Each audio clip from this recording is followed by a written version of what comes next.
ನಮ್ಮನ್ನ ಎಂಟ್ರಿ ಕೂಡ ಕೊಡಲ್ಲ. ಯಾಕಂದ್ರೆ ನಿಮ್ಮ ಜೊತೆಲಿ ಏನೋ ಸ್ನೇಹಿತರಿಗೆ ಎಲ್ರಿಗೂ ಗೊತ್ತಿರುತ್ತೆ, ಎಲ್ಲರೂ 1 ಲಕ್ಷ 2 ಲಕ್ಷ ಕೆಲವು ಶಾಲೆಯಲ್ಲಿ ಬೋರ್ಡ್ ಹಾಕೊಂತಾರೆ. GDP ಕತ್ತಿಡ್ದು ಆಚೆ ಕೇಳಂತ ಪರಿಸ್ಥಿತಿ ಕೆಲವು ಶಾಲೆಗಳು ಮಡ್ಕೊಂಡಿದ್ದೀನಿ. ನಾವು ಜಿಲ್ಲಾಧಿಕಾರಿಗೆ ಕೇಳ್ತಿರುತ್ತೆ, ಸರ್ ಒಂದು ಕಠಿಣವಾದ ಆದೇಶ ಹೊರಡಿಸಿ, ಬಡವರಿಗೋಸ್ಕರ ಬಡ ಮಕ್ಕಳಿಗೋಸ್ಕರ ಅವನು ಯಾವುದೇ ಕಾಸು ಟೌನಲ್ಲಿ ಒಳ್ಳೊಳ್ಳೆ ಸ್ಕೂಲ್ ಇರೋದು, ನಮ್ಮ ತಾಲೂಕಿನಲ್ಲಿ 350 ಹಳ್ಳಿ ದೂರ ಇರೋದು. ಈ ಸ್ಕೂಲ್ ಹತ್ರ 1 ಕಿಲೋಮೀಟರ್ 2 ಕಿಲೋಮೀಟರ್ನಲ್ಲಿ ಇಲ್ಲ ಟೌನ್ ಹತ್ರ ಇರೋದು ಅರ್ಜಿ ಆಗ್ತಾರೆ, ಅವ್ರಿಗೆ ಸಿಗ್ತದೆ ಸೀಟು.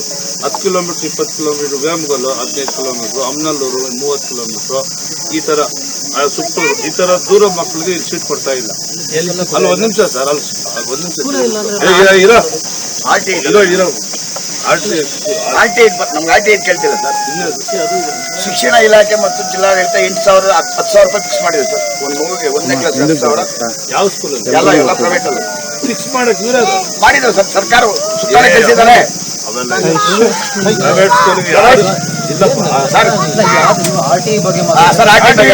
ಸರ್ಕಾರದ ಸುತ್ತೋಲೆ ಏನು